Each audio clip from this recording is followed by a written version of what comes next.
YouTube mobile, how to stop autoplay. Hey everyone, welcome back to our channel. In today's video I will guide you on how you can stop autoplay on YouTube mobile, so make sure to watch the video till the very end. So if you want to stop autoplay from your YouTube mobile application, it's very simple.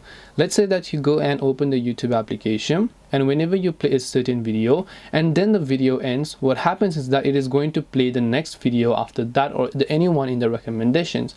So what if you want to turn off autoplay? Well, to turn off autoplay, it's actually quite very simple.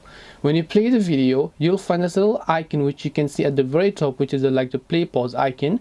Well, this is actually the autoplay icon. So what you have to do is just turn this toggle off, and when this toggle is turned off, you can see it says autoplay is currently off. When you turn it on, you can see autoplay is on. So to disable autoplay, you have to make sure to turn this toggle off, and autoplay will get successfully disabled. This way you can stop autoplay on YouTube mobile.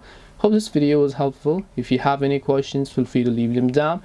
Thank you for watching, and see you in the next video.